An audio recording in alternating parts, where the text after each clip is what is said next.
Boiling point तो आपको ये ध्यान रखना है कि जैसे जैसे नंबर ऑफ कार्बन बढ़ने से मास बढ़ेगा वैसे वैसे बॉइलिंग पॉइंट्स बढ़ता चला जाएगा। तो नॉर्मली अगर बात कर रहे हैं तो इनमें बॉइलिंग पॉइंट्स अगर कार्बन नंबर ऑफ कार्बन्स बढ़ते हैं तो आपके पास बॉइलिंग पॉइंट बढ़ जाएगा। जैसे यहाँ पर 2 कार्बन का अल्कोहल लिया, यहाँ पर 4 कार्बन का लिया, तो बॉइलिंग पॉइंट किसका ज्यादा होगा? 4 कार्बन का हो जाएगा ज्यादा, है ना? यस। फिर जैसे यहाँ पर अल्कोहल और फिनॉल की बात कर रहे हैं तो अपन एक ब्रांचिंग और स्ट्रेट वाले की बात करते हैं। तो स्ट्रेट वालों का बॉइलिंग पॉइंट ज्यादा होगा ब्रांचिंग के कंपैरिजन में। रीजन क्या है? रीजन ये है कि स्ट्रेट वालों का क्लोज पैकेजिंग होती है। रीजन क्या है कि स्ट्रेट वालों का क्यों होता है? क्योंकि उसकी क्या होती है? क्लोज पैकेजिंग होती है। अब देखो ब्रांचिंग है और स्ट्रेट है, तो अगर स्ट्रेट वाले हैं तो ऐसे ऐसे होंगे, स्ट्रेट वाले तो ऐसे ऐसे होंगे, और ऐसे ऐसे तो उनके बीच में जो स्पेस है वो कम होगा, है ना? कैसा होगा? कम होगा। तो इनकी पैकेजिंग अच्छी होगी। और ब्रांचिंग होंगे, अगर ब्रांचिंग है, किधर गया भाई?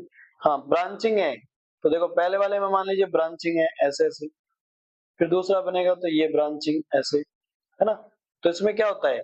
स्पेस ज्यादा है ना, स्पेस ज्यादा है तो हीट जल्दी चली जाएगी, इसलिए ब्रेक डाउन भी जल्दी हो जाएगा, तो बॉइलिंग पॉइंट भी कम होता है। जबकि इसकी क्लोज पैकेजिंग होती है तो इसमें हीट इजीली नहीं जाती है, इसलिए वो जल्दी से जो है ब्रेक डाउन भी नहीं होगा, है ना? तो बॉइलिंग पॉइंट इसका क्या होगा? ज्यादा ही होगा। तो याद रखना आप, तो ब्रांचिंग वालों में और स्ट्रेट वालों में, तो स्ट्रेट वालों की ज्यादा होगी, ब्रांचिंग वालों की कम होती है ना? तो देखो ये है ब्रांचिंग स्ट्रेट का काम। हाँ, एक आपसे पूछा जा रहा है कि अल्कोहल है, ईथर है और हाइड्रोकार्बन है। क्या है? अल्कोहल है, ईथर है और हाइड्रोकार्बन है। तो किसका बॉइलिंग पॉइंट ज्यादा होगा? अल्कोहल का होगा। कितना होगा? 351 हो रहा है। फिर किसका है? ईथर का है। फिर किसका है?